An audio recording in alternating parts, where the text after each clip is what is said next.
Anne-Marie with Real Estate by Anne-Marie. I am here on my YouTube channel trying to get into this digital age, but if you are here, you probably saw my short little clip with Mike Perry from Fidelity National Title talking about what is title and why it's important.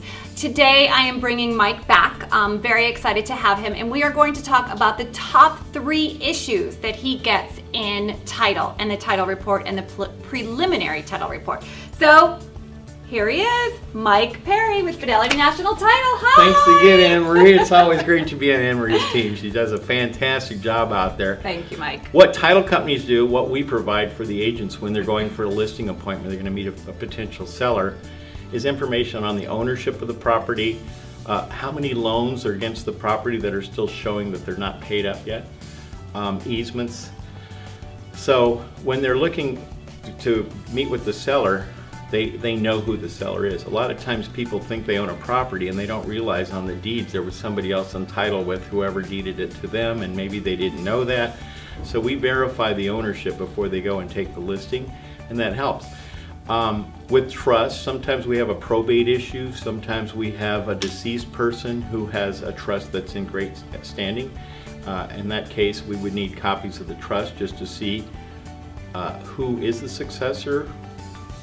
Those are not recorded of public record because it'd be like recording a will. You wouldn't want your heirs to know what you're giving each one of them because then they'd be feuding before you go.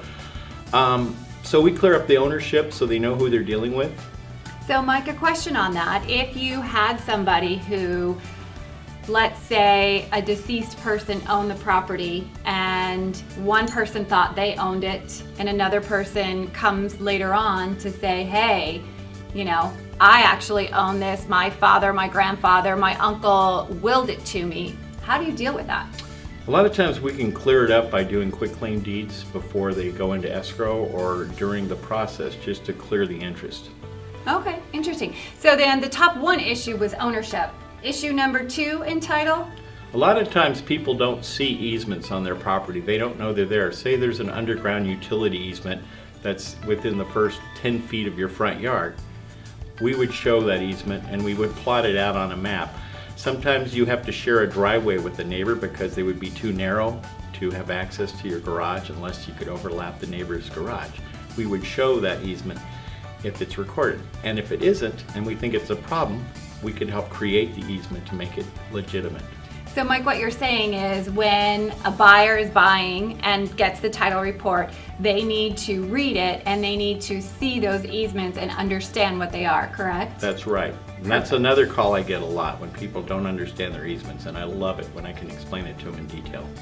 Well, we've got ownership down, we've got easement down, and the third issue that you see a lot, I'm going to assume it's liens? Yes, because that really affects the sale of a property. If the property is worth $500,000 and the agent is meeting with the seller and they say, how much do you owe on your property? And they say, $412,000, I have a bank loan to pay off. That's great. But sometimes we find that they didn't know that it would affect them, but they have an IRS judgment for $85,000. Or maybe a lawsuit where they lost in a car accident. Those things affect title and they'd have to be paid off free and clear. So up front you want to know that, because if the seller can't make enough money to pay all those liens off and they don't have it, that's going to be a problem. Absolutely. Now, Mike, I know we went over 1, 2, and 3. A quick question on the liens, though. Can you kind of explain to everybody what a mechanic's lien is and how that falls under the category of liens? It's interesting.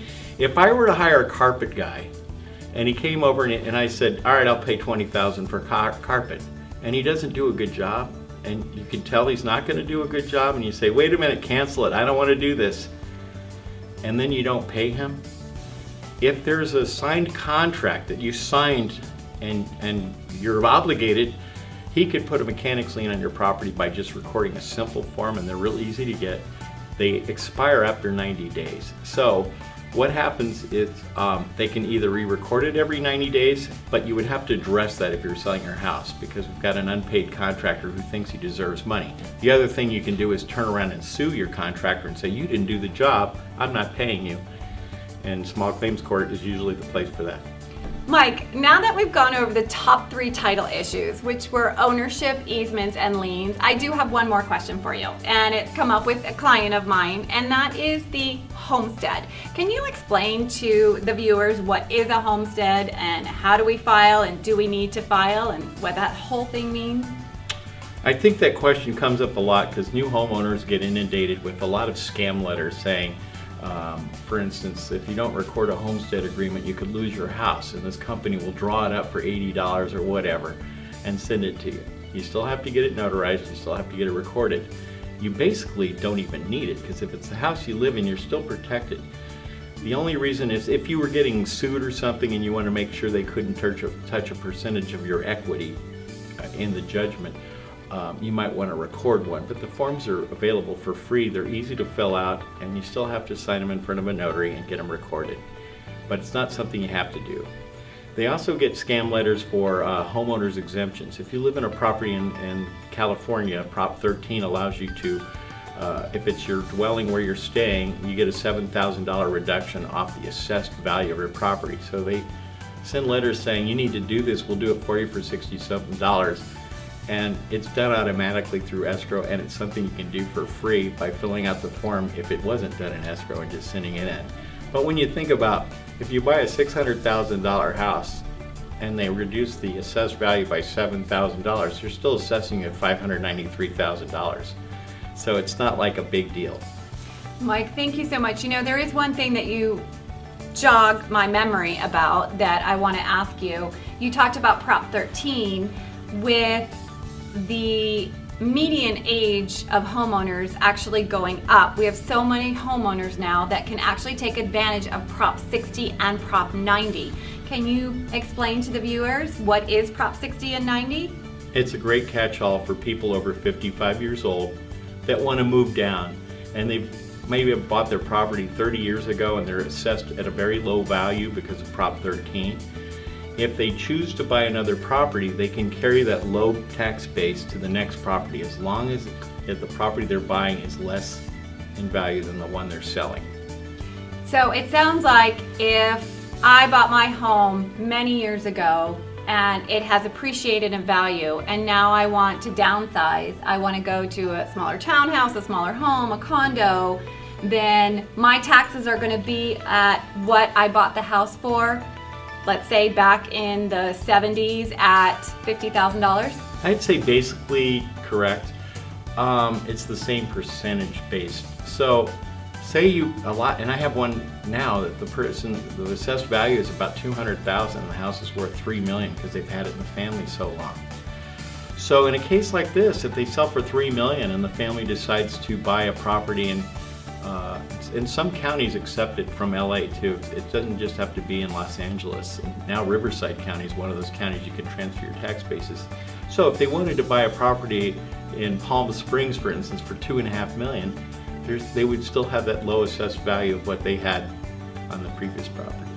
That's awesome. It is awesome. Yeah. Because the scariest thing ever is when you're buying a property at an older age and you're looking at the tax bill when they currently assess you at the high value, and you're like, I can't retire if I have to pay $2,000 a month in property taxes. Exactly. Mike, you are a plethora of information. I love it. I really appreciate your time being on the Real Estate by Anne Marie show, if that's what we're calling it.